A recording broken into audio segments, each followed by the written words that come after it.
Hi అండి. Good evening all of you. Welcome to healthy diet zone channel. నేను మీ కవిత ఓంకారంని మీకోసం మరొక సరికొత్త రెసిపీతో వచ్చేసాను. దానికన్నా ముందుగా మీరు ఎవరైనా నా ఛానల్ సబ్స్క్రైబ్ చేసుకొని వాళ్ళు ఉంటే సబ్స్క్రైబ్ చేసుకొని పక్కనే ఉన్న బెల్ ఐకాన్ నొక్కండి. ఇవి పాల ఓలిగలండి, పాకం పూరీలని కూడా అంటారు. తింటుంటే చాలా జ్యూసీగా చాలా టేస్టీగా ఉంటాయన్నమాట. బెల్లంతో చేస్తారు కాబట్టి హెల్త్కి కూడా మంచిది. మరి ఇంకెందుకు ఆలస్యం, మనం నేరుగా రెసిపీలోకి వెళ్ళిపోదామండి. దీనికోసం ముందుగా ఒక బాణల్లో 2 టేబుల్ స్పూన్ల గసగసాలు వేయించుకోవాలండి. ఇవి బాగా కమ్మని అరోమా వచ్చే వరకు వేయించుకోవాలన్నమాట. తర్వాత వీటిని ఎండు కొబ్బరిని పొడి చేసి పెట్టుకోవాలి. ఇప్పుడు ఒక మందపాటి గిన్నె తీసుకొని అందులో ఒక 1/2 కిలో బెల్లము చిన్న ముక్కలుగా కట్ చేసి లేదా తురుము పట్టుకొని వేసుకొని అందులోకి కొంచెం వాటర్ యాడ్ చేసుకోవాలి. మనం గులాబ్ జామ్ పాకం పట్టినట్టుగా చేసుకోవాలన్నమాట. కాబట్టి కొంచెం వాటర్ ఎక్కువగానే యాడ్ చేసుకున్నా పర్వాలేదండి. ఇదంతా జ్యూసీగా అయిపోవాలండి. చాలా టేస్టీగా ఉంటుందండి. ఈవినింగ్ స్నాక్కి పిల్లలకి చేసి పెడితే కూడా చాలా ఇష్టంగా తింటారు. ఇది షుగర్ పేషెంట్స్ కూడా తినొచ్చు అన్నమాట. బెల్లంతో చేస్తారు కాబట్టి ఇష్టమైన వాళ్ళు తాటి బెల్లంతో కూడా చేసుకోవచ్చు. నేను నార్మల్ బెల్లంతో మీకు చూపిస్తున్నాను. ఇందులో 4 ఇలాచీ కొట్టేసి దీన్ని బాగా మరగనివ్వాలండి. బాగా మరగనిచ్చేసి పక్కన ఇప్పుడు మనము చపాతీ పిండిని అంటే గోధుమ పిండిని తడుపుకోవాలండి. నేను దీనికోసం గోధుమ పిండినే వాడతానన్నమాట. ఇప్పుడు ఒక గిన్నె నిండా గోధుమ పిండి తీసుకున్నాను. మెజర్మెంట్స్ అనేవి ఇంట్లో మనుషులను అవసరాన్ని బట్టి తీసుకోవచ్చండి. దీనిలో కొంచెం పాలేసి ఉప్పు సోడా పొడి ఏం వేయాల్సిన అవసరం లేదండి. స్మూత్గా బాగా పిండిని కలుపుకోండి. చాలా టేస్టీగా ఉంటాయండి. దీన్ని మెల్లమెల్లగా కొంచెం కొంచెం పాలు పోస్తూ, ఎక్కువ పాలు వేయకుండా ఒక గ్లాస్ పాలు సరిపోతాయి. కొంచెం వాటర్ కూడా యాడ్ చేసి కలుపుకోవచ్చు, లేదు మొత్తం పాలతో అయినా కలుపుకోవచ్చండి. ఇది నేను కలుపుతున్నాను కదా, చూడండి. ఇంకా ఎవరైనా నా ఛానల్ సబ్స్క్రైబ్ చేసుకొని వాళ్ళు ఉంటే సబ్స్క్రైబ్ చేసుకొని వీడియోకి కనీసం లైక్లన్నా ఇవ్వండి. చూస్తున్నారు, లైక్లు కామెంట్ చేయండి. దీనివల్ల నా వీడియో అనేది ముందుకెళ్తుందన్నమాట. ఇది మా ఇంట్లో శ్రీరామనవమి స్పెషల్ అండి. కొన్ని సంవత్సరాలుగా మా ఇంట్లో శ్రీరామనవమికి ఈ ఓలిగలు, పాల ఓలిగలు అనేవి చేస్తుంటామన్నమాట. దీన్ని 2 టైప్స్లో చేసుకోవచ్చు. పూరీలుగా కాల్చి చేసుకోవచ్చు, అలాగే రోటీలుగా చేసుకోవచ్చు. చూసారు కదా. ఇప్పుడు పిండిని ఇలా కలిపేసి బాగా మూత పెట్టేసి పక్కన పెట్టుకుంటున్నాను. ఇప్పుడు ఈ పాకం బాగా మరుగుతుందండి. ఇంకా మరగాలి. ఇది మీకు జస్ట్ చూపించడానికి మాత్రమే చూపిస్తున్నాను. మీకు పాకం రావాల్సిన అవసరం లేదు, కానీ గులాబ్ జామ్ జీరా లాగా వస్తే చాలా అన్నమాట.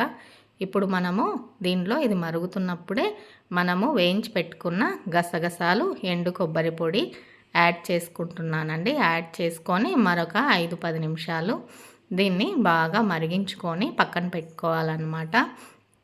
మంచి అరోమా వస్తుందండి గసగసాలు యాడ్ చేయడం వల్ల. గసగసాలు ఆరోగ్యానికి కూడా మంచిదన్నమాట. ఇప్పుడు మనము ఇంతకుముందు కలిపి పెట్టుకున్న గోధుమ పిండిని పూరీలా ఒత్తుకోవాలండి. చూసారు కదా, పిండి చాలా స్మూత్గా కలిసింది. అలా కలుపుకుంటేనే మనకి పూరీ అనేది లేదా రోటీ అనేది పాకంలో బాగా నానుతుందండి. చూడండి, దీన్ని బాగా రౌండ్గా రుద్దుకోవాలి. స్మూత్గా ఉంది కాబట్టి చపాతీ కర్రకి అతుక్కుపోతుంటుందండి. ఇవి కొంచెం రుద్దుకోవడం కష్టమే, కానీ కొంచెం కష్టపడి చేసుకుంటే తినడానికైతే చాలా జ్యూసీగా టేస్టీగా ఉంటాయన్నమాట.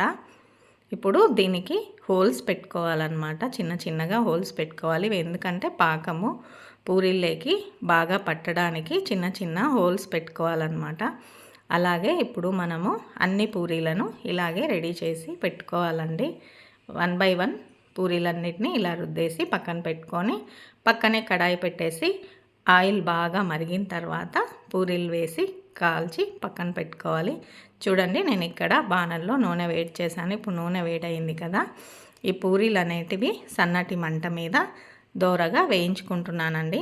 అలా కాకుండా పూరీలు ఆయిలీ కదా, మేము తినలేము అనుకునే వాళ్ళు ఎవరన్నా ఉంటే చపాతీలాగా కూడా ఆయిల్ లేకుండా కాల్చుకొని రోటీల్లాగా కాల్చుకొని ఈ పాకంలో వేసుకోవచ్చు అన్నమాట. మేము ఎక్కువగా అలాగే చేస్తాము. కాకపోతే ఇది కొంచెం ట్రై చేశానన్నమాట. టేస్ట్ బాగుంటుంది కదా పూరీలు అనేసి. అదైతే హెల్త్కి మంచిది. ఇది ఆయిలీ ఉంటుంది కాబట్టి కొంచెం ఫ్యాట్ ఉంటుందన్నమాట. చూసారు కదా, ఇప్పుడు వీటిని పూరీల్ని ఇలా కాల్చి పక్కన పెట్టుకుంటున్నాను. చాలా టేస్టీగా ఉంటుందండి. నా నా ఛానల్లో చాలా మంచి రెసిపీస్ ఉన్నాయండి. ఎవరైనా ఇంకా చూడని వాళ్ళు ఉంటే వెళ్ళి చూడండి. చూసారు కదా, ఇప్పుడు పూరీలన్నిటినీ కాల్చి పక్కన పెట్టుకున్నాను. పాతకాలం రెసిపీ అండి. పూర్వము చాలామంది రాయలసీమలో స్పెషల్గా దీన్ని చేసేవాళ్ళు అన్నమాట. ఇప్పుడు ఈ బయట స్నాక్స్ ఇవన్నీ వచ్చేసి ఇలాంటి పాత వంటకాలన్నీ పక్కన పడిపోయాయి. కాబట్టి నేను దీన్ని మళ్ళీ ఒకసారి అందరికీ రివైండ్ చేయాలనే ఉద్దేశంతో మీకు ఈ వీడియోను పోస్ట్ చేయడం అనేది జరుగుతుంది.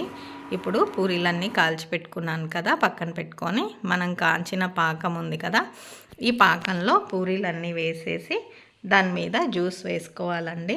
చూడండి, అలా లోపలికి ప్రెస్ చేసుకోవాలి.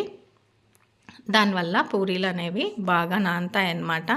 చూసారు కదా, ఒకదానిపైన ఒకటి వేస్తున్నాను. అవన్నీ మెత్తగా అయిపోయి లోపలికి వెళ్ళిపోతున్నాయి ప్రెస్ చేయడం వల్ల. ఇవన్నీ బాగా మునిగి వీటికి పాకం అనేది పట్టి చాలా టేస్టీగా ఉంటుందండి. దీన్ని ఫ్రిడ్జ్లో పెట్టుకొని అయినా తినొచ్చు, వేడివేడిగా అయినా తినొచ్చు అనమాట, మీ ఇష్టం అనమాట. ఇప్పుడు ఈ పూరీలని కొద్దిసేపు అలాగే ఉంచేసి సర్వింగ్ బౌల్లోకి తీసుకొని సర్వ్ చేయటమే. చూడండి, ఇప్పుడు ఒక ½ అన్ అవర్ తర్వాత చూస్తే ఇలా నానిపోయి ఉంటాయన్నమాట. అంటే ఇవి ఇంకా తినటానికి రెడీ అయిపోయాయండి.